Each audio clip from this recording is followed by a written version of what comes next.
জুতা পরে যাও।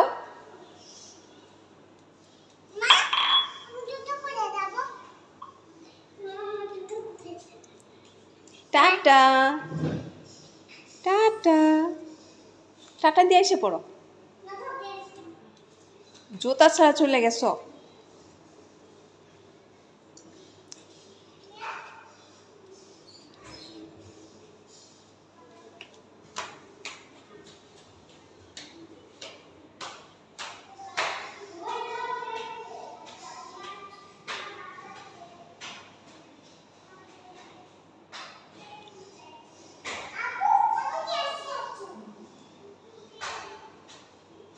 দুই বোনের কাণ্ড দেখেছেন, কোনোভাবে ওদেরকে বাসায় নিয়ে আসতে পারছি না। এই যে ওপরে একটা বেবি দেখছে, ওই বেবির কাছে যাবে, ওর বেবির সাথে একটু খেলা করবে, বেবিকে একটু আদর করবে, তারপর বাসায় আসবে।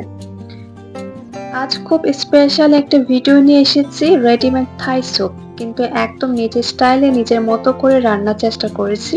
খাবারের পেছনে যে ভালোবাসা আর গল্প থাকে, সেটা আপনাদের সাথে আজকে ভাগ করে নিতে চাই।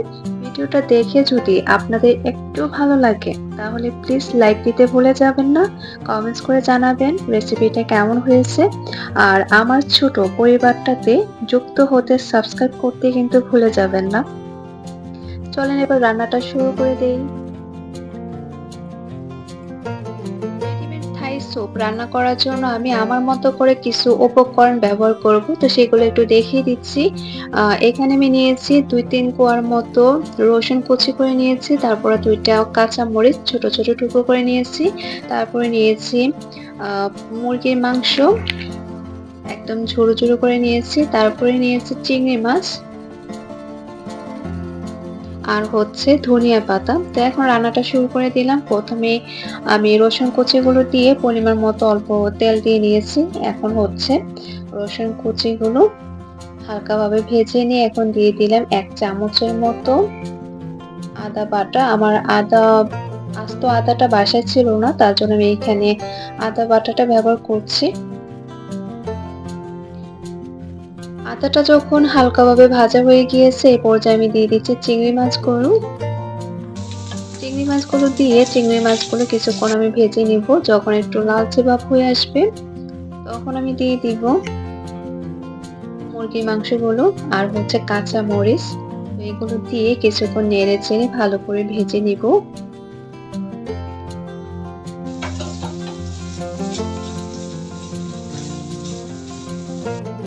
এখন চিংড়ি মাছ আর মুরগির মাংসটা আমি ভালো করে নেড়ে চেড়ে ভেজে নিচ্ছি।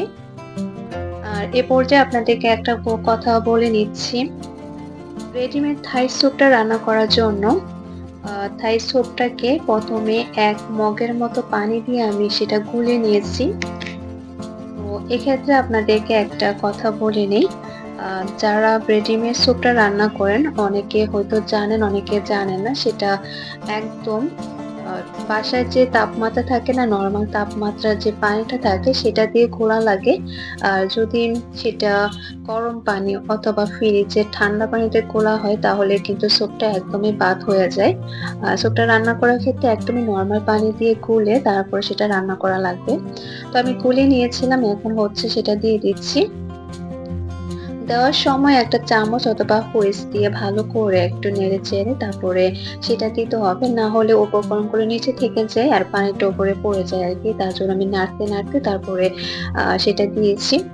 এখন আবারও ভালো করে নেড়ে চেড়ে সেটা মিশিয়ে দিয়েছি। থাই স্যুপটা রান্না করার সময় যত ভালো নাড়াচাড়া করা যায় তত ভালো হয় আর কি। তো এই পর্যায়ে এসে আমি অল্প পরিমাণে টমেটো সস দিয়ে দিলাম আর ভালো করে নেড়ে চেড়ে মিশিয়ে দিচ্ছি। স্যুপটা নাড়াচাড়া বন্ধ করলে নিচে লেগে যাওয়ার সম্ভাবনা বেশি থাকে, তার জন্য একটু বেশি পরিমাণে নাড়াচাড়া করা লাগে। যখন স্যুপটা একদম বলক চলে আসে আর উপকরণগুলো সিদ্ধ হয়ে যায়, সেই পর্যায়ে আমি একটা ডিম দিয়ে দিচ্ছি। ডিমটা দেওয়ার ক্ষেত্রে একটা সতর্ক থাকতে হবে, ওপর থেকে একটু একটু করে ডিম দিতে হবে আর নিচে ভালো করে নেড়ে চেড়ে দিতে হবে, না হলে ডিমটা জমাট বেঁধে যাবে, সুন্দর লাগবে না, স্যুপটা খেতেও মজা লাগবে না। ভালো করে আমি ডিমটা দিয়ে দিলাম আর এখন নেড়ে চেড়ে একদম ভালো করে মিশিয়ে দিয়েছি। এই পর্যায়ে হচ্ছে ধনিয়া পাতা দিয়ে দিলাম। স্যুপ কিন্তু আমার রান্না প্রায় শেষ হয়ে গিয়েছে।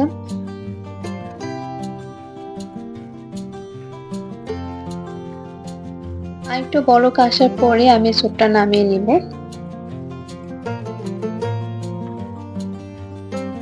এই তো আমার স্যুপ রান্না কমপ্লিট হয়ে গিয়েছে। এখন নামিয়ে নিব। নামিয়ে গরম গরম পরিবেশন করব। একদম ইজি আর রেডিমেড একটা স্যুপ রান্না করা খেতে একটু কষ্ট করে যদি কয়েকটা উপকরণ নিজের মতো করে মিশানো যায়, তাতে করে স্বাদ কিন্তু ২ গুণ বেড়ে যায়। একদম খেতে এই যে রেস্টুরেন্টে যে একটা স্যুপ থাকে না, ওই রকমই লাগে। তো এই তো আমার স্যুপ রান্নার প্রায় কমপ্লিট, পরিবেশনও করে ফেলেছি। তো আজকে এই পর্যন্তই, ছোট একটা ভিডিও নিয়ে এসেছিলাম। সবাই ভালো থাকবেন। আল্লাহ হাফেজ।